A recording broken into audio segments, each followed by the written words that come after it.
Our group organized the games in our gameplay analysis along the spectrum of educational flexibility, with the most open-ended games at one end and the most structured games at the other. Eat Poop You Cat was the most communal, expressive, and endogenous game, while 2048 was the most individual, goal-oriented, and exogenous.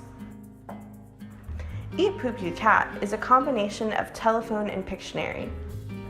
The mechanics of this game are simple and fun. They include drawing, writing, folding, passing, interpreting, and creating. The key dynamic in this game is the fact that the message changes over the turns as players misinterpret the other player's drawings. The aesthetics include humor, embarrassment, silliness, and surprise. The most exciting part of this game is definitely the reveal, when players can see the original sentences and laugh at how the messages have morphed. As for the game's educational potential, we thought that Eat Poop You Cat could easily be applied to various subjects if teachers gave their students subject-related prompts to write their sentences about. We also thought that it could be a fun introductory activity in a social studies or communications class because the game deals with how quickly messages change and can be misconstrued or misinterpreted. When looking at the game's use of drawings, students could also discuss how images can convey a story, the differences between the artist's intentions and the audience's interpretations, and why viewers may have decided to interpret the images the ways that they did. We found this game inspiring because although it has the potential to be used across many different contexts and to lead to interesting discussions, it is also incredibly accessible. All that is needed for a group of people to play are pen and paper. As one of the most popular games ever, Minecraft is a sandbox game that players can design the way they play it. It involves many different mechanics, including jumping, digging, fighting, building, collecting, etc.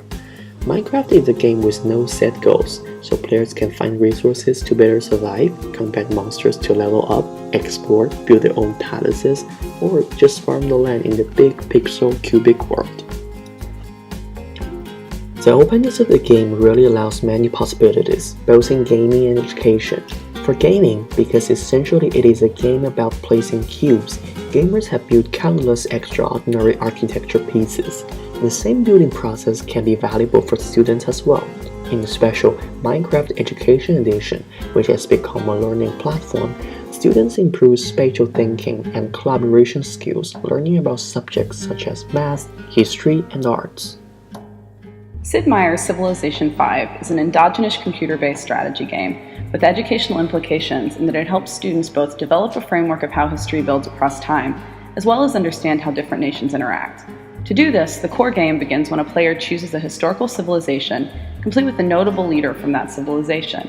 The player then begins in 4000 BC, the ancient era, with the task of building a civilization from scratch. They then progress through different historical periods until arriving in the Information Era. During the trip, the civilization moves from acquiring basic technologies, such as archery, to modern technologies, such as globalization, while also adopting social policies such as autocracy or liberty along the way. When looking at the game through the MDA framework, it employs the mechanics of turns, capture, eliminate, movement, resource management, tile laying, and worker placement, and a combination of victory conditions, including territory control, victory points, and race. The dynamics require a player to choose a strategy and establish the values for their civilization, which leads to the aesthetics of sensation, fantasy, challenge, and discovery. The Oregon Trial is a classic educational game aiming to teach us about the real life of 19th century pioneers on the Oregon Trail.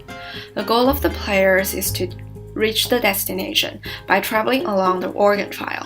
During the game, the player plays the role of a wagon leader, leading 4 companion settlers and several oxen. The players can make many decisions, and they can also buy food at certain landmarks, hunt for food, or trade for supplies. Also, your companions may die due to the broken leg, incurable diseases, and drowning. Your oxen may die or being stolen. Your supplies may be quickly consumed or being stolen. The weather and the road conditions may vary from good to bad due to the places you are traveling through. So these imitations of the real-life accidents of pioneers' life give this game a dramatic tension. So facing all these challenges, discovering about the landmarks, learning knowledge about the road and frontier stories, players are just in the American pioneers' shoes. 2048 is a single-player sliding block puzzle game. The core mechanics is quite simple since it only contains swiping, matching, and adding. It is easy for players to learn but hard to master. 2048 is challenging and super addicting. At first I thought this is only me, however I observed my colleague who plays the game for several rounds. He hates numbers but still easily get addicted to the game. However, players may also lose their attention to the game since they have to repeat from the basic addition whenever they get new cubes. Well, luckily, this could be useful for teaching mathematics. When visualizing numbers and repeating the basic formula, it is a good practice for children to reinforce their memory and get familiar with basic math problems. As a player, the raising tension as the game processing also adds to a sense of achievement when numbers reach 2048 or even higher. This game definitely inspired me to include motion and metaphors when dealing with subjects like math in games. Visualize numbers by using different colors also have the potential to lead to fast thinking as well.